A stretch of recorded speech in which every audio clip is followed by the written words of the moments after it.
What's up, guys? Welcome back to the channel and welcome to episode 2 of this Road to Open qualifying series. In this video, I'll be walking you through the equipment I'm going to be using for the upcoming US Open local qualifying and Canadian Open regional qualifier that I will be doing in mid-May. Now, filming this video got a little bit messed up. I'd planned to film the entire thing at Golf Express, just in the South Shore of Montreal. That's where you will have seen me go through my warm-up. Unfortunately, I got about a quarter of the way through filming it, and then it started raining. So this video is a little all over the place in terms of locations. Now, just before we get into this video, I want to give a quick shout out to my new apparel sponsor, 4Amigos.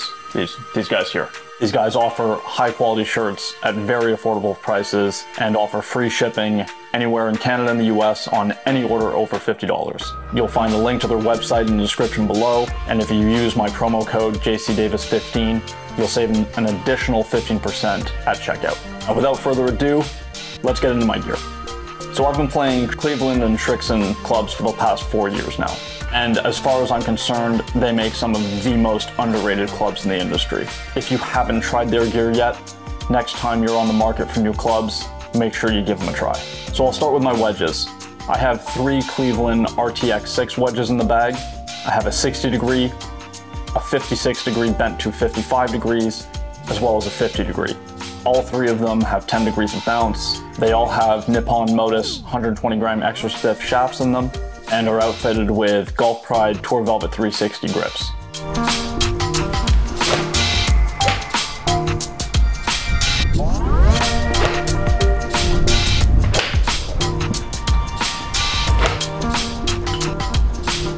For my irons, I'm using the first generation Srixon ZX7s. They have since released the ZX7 Mark IIs, though I received my ZX7s from them not long before the release of the Mark IIs. I didn't really see a need to upgrade. The irons perform amazingly well for me. In my bag, I have ZX7 4-iron through pitch and wedge with the Nippon Modus 120 gram extra stiff shafts and Golf Pride Tour Velvet 360 grips.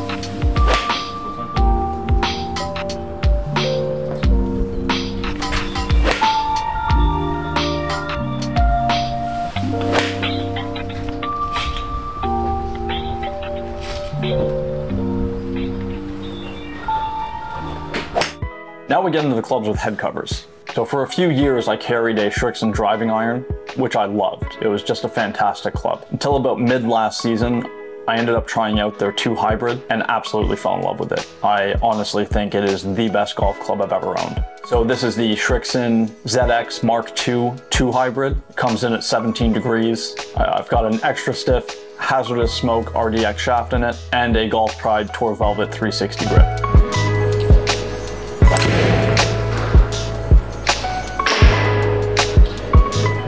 My 3-wood is the Srixon ZX MK2. This comes in at 15 degrees. This also has the extra stiff Hazardous Smoke RDX shaft and a Golf Pride Tour Velvet 360 grip.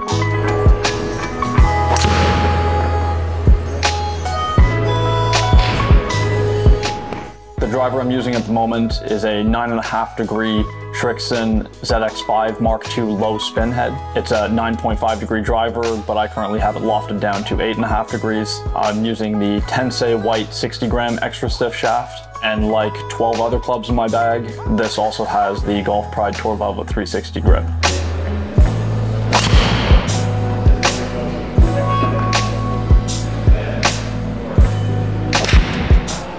Now onto my putter. Now currently this is the only club in my bag that is not Srixon or Cleveland, though that being said, I do have a Cleveland putter on the way. It just hasn't arrived yet. At the moment I'm using the Odyssey 2-ball 11 Tour line. It's 35 inches long, has 71 degree lie angle, a slight little bit of toe hang, and just a very basic Odyssey putter grip. So now we get into what's actually in the bag itself. So in the front pocket I always keep my gloves.